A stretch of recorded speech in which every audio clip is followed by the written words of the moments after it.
chasseurs de sangliers. Quand il n'était pas la chair, c'est dans ces régions sauvages qu'on pouvait les trouver.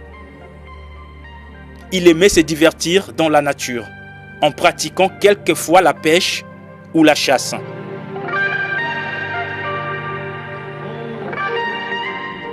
Et tous ces effets de chasse, il les gardait soigneusement ici dans sa maison, qui est devenue à ce jour un musée qui reçoit des visiteurs en provenance de tous les coins de la planète.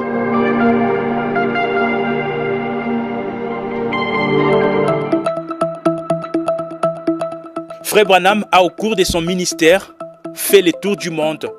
Il a prêché l'évangile avec abnégation partout où il a été. Il a organisé de grandes campagnes d'évangélisation dans plusieurs pays, dont notamment ici en Inde, où beaucoup d'âmes ont été converties à Christ.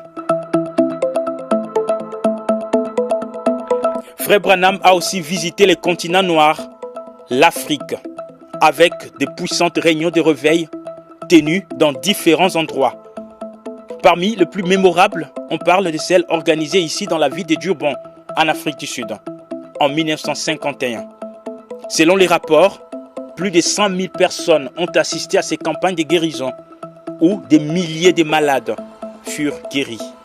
But he found up and he said, Reverend Branham, look out of your window. Il a dit, Révérend Branham, regarde par la fenêtre. Et quand il a regardé dehors, il y avait 7 grands camions, 10, 15 tunnels remplis de brancards, de fauteuils roulants, des béquilles et toutes sortes de supports d'aide que vous pouvez imaginer. Et on nettoyait la piste et les rues. Des milliers de personnes suivaient ces camions derrière en chantant « Tout est possible, crois seulement ». They were looking for a dumping ground.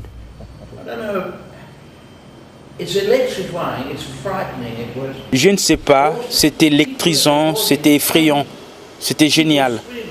Les gens dans le public s'évanouissaient, les gens criaient, certains poussaient des cris, certains applaudissaient, beaucoup pleuraient. Certains riaient, c'était comme une maison de fous. Et me voilà, je ne sais rien.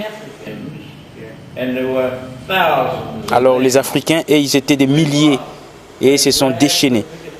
Ils ont attrapé les palissades, ils ont attrapé des bancs, ils ont juste commencé à balancer leurs bras en l'air et ces vents de guérison a touché tout le monde.